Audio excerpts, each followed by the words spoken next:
Out of the 330 arrivals to the Premier League this season alone, only 4 of those players came directly from South America.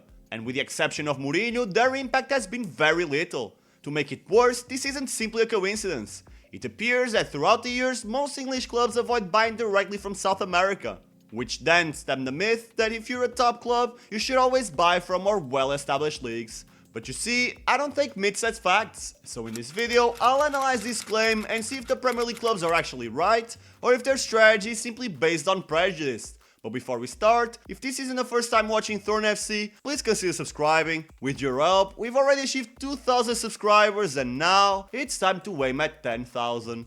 Now without further ado, let's get right to it. For starters, I'll play the devil's advocate and pinpoint the valid reasons why Premier League clubs would want to avoid buying from South America. The obvious one is that every player moving to the UK, outside of the European Union and Switzerland, needs to obtain a work permit. To sum it up, a work permit can only be obtained if you meet a certain criteria, including a percentage of matches played for a national team in the last 2 years that varies depending on your country's FIFA ranking, the approval of the English FA, and even being able to speak English at a decent level. I'm not going to bore you by detailing every clause, but I'll leave a link explaining into detail the rules behind work permits in football. Either way, it's a long and expensive process that clubs have to go through, and in some cases, they'll fail to obtain the permit, which will then force them to loan the player. Due to these conditions, a move towards the less explored South American market is seen as a riskier gamble compared to buying from Europe. For the richer Premier League clubs, it's simply not worth spending less money on unproven youngsters who could either be huge bargains or complete busts. Instead, paying for South American talents with Champions League or at least European domestic football experience seems like the better long-term strategy from a financial point of view. However, I still ponder, does having experience in European competitions truly make that much of a difference?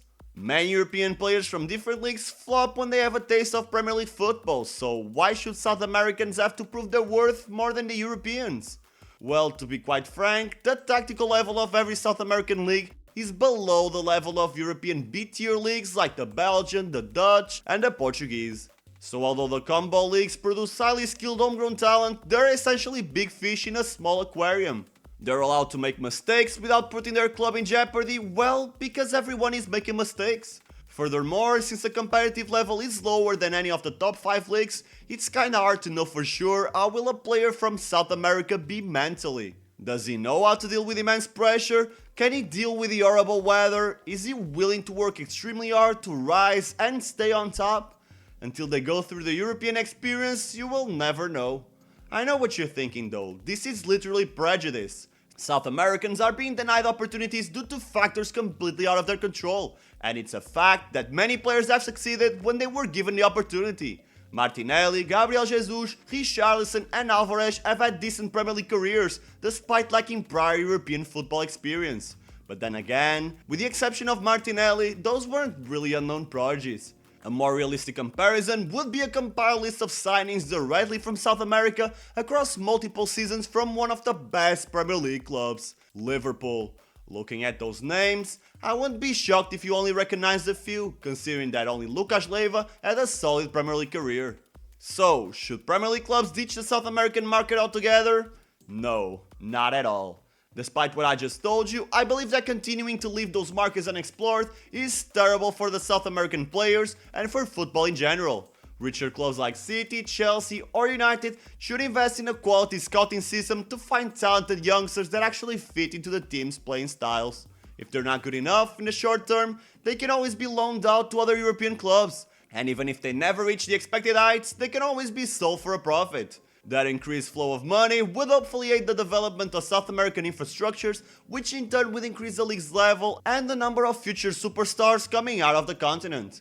It's also worth to note that the work permit rules are evolving and making it harder to sign players from Europe, so the big dogs from the Prem now have less and less reasons not to invest in countries outside of their comfort zone. And what I said can be applied to all of Asia and Africa as well. The current accepted way of operating the transfer market is really short-sighted and significantly reduces the pool of talented footballers all around the world. If the men in charge with the most money truly loved our sport, they would be trailblazers and use their wealth to develop the game without the fear of making bad business. So ultimately, although this myth has some logic behind it, in our current day and age, it's simply stupid to continuously follow this pattern. And that is it for the video. Leave a like if you want to watch more content like this, and subscribe so you never miss the most interesting football discussions, stories, and top 10 lists. Thank you for watching until the end, I appreciate you, and I will see you soon.